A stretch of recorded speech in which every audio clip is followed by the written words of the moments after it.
Coucou Nadège. Ça va? Je suis dans mon salon. Eh ouais. Ça va? Franchement, quelle surprise. Faut t'asseoir. Tu veux me coiffer quoi? Oh là là, bonne Tant qu'à faire. Dans mon pain, dans mon pain.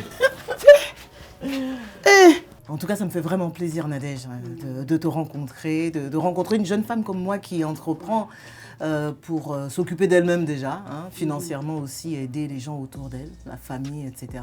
Est-ce que tu peux me parler un peu de ton salon? Ici, là, on fait un peu de tout, brushing, babyliss, pédicure, manucure. Ah ouais, c'est même pas qu'un salon de coiffure en fait. Oui, oui. C'est un salon de beauté. Un salon de beauté, en C'est fait. ça. C'est ici, toutes les femmes du quartier viennent se rendre belles. Ah ça. Nadège, j'ai vu que l'Union européenne et la Côte d'Ivoire avaient un partenariat qui avait permis de mettre l'électricité dans le quartier. Je suppose que ça a changé la vie de beaucoup de gens ici. Qu'est-ce que concrètement, toi, ça a apporté dans ta vie professionnelle et dans ta vie de tous les jours? Oh là là, mais ça m'a fait du bien. Même 1000 francs, mais je travaille. Ah, ça. Chaque jour, j'ai client. T'as ton propre compteur, non? Mon propre compteur, franchement. Avant mon babyliss, là. Qu'est-ce que toi, de ton expérience, en tout cas que tu peux partager avec nous, qu'est-ce que toi, tu peux nous dire, en fait, pour que ces structures-là puissent améliorer leur partenariat, leur aide? Moi, j'ai bénéficié d'une formation de l'Union européenne. Franchement, je peux dire que ça va. Ils m'ont financé aujourd'hui, je voulais un salon, j'ai un salon. Comment c'est une joie pour moi. Mais eux, les jeunes.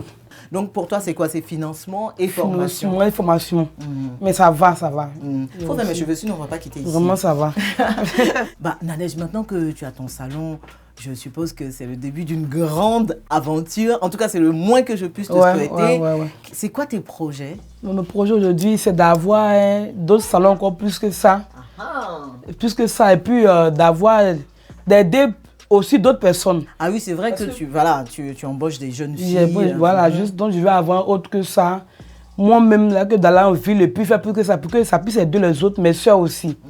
Donc je vais vraiment travailler, bosser. Pour que demain, vous aussi, vous venez tout coiffer dans mon salon. Moi, j'aimerais que dans 1 an ou 2, on dise que le plus gros institut de Boaké, c'est celui de ma Nadège chérie. Franchement, je vais vraiment bosser. Vraiment, et puis c'est grâce à vous. Maintenant, Nadège, est-ce que toi, tu as une question à me poser? D'accord, des questions, c'est beaucoup de... Aujourd'hui même là, il y a trop. Ok.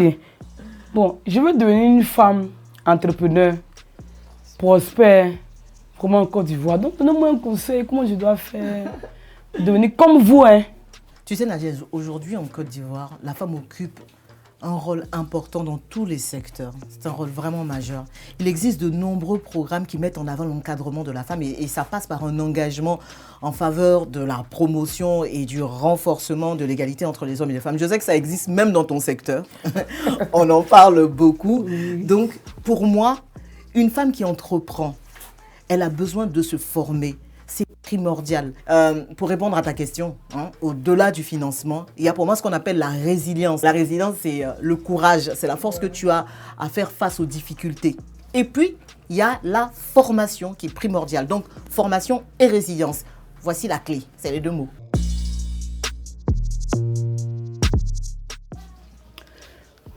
Voilà, tata, j'ai fini la coiffure. C'est fini? Ah, c'est fini. Merci à toi de m'avoir reçu et à bientôt alors.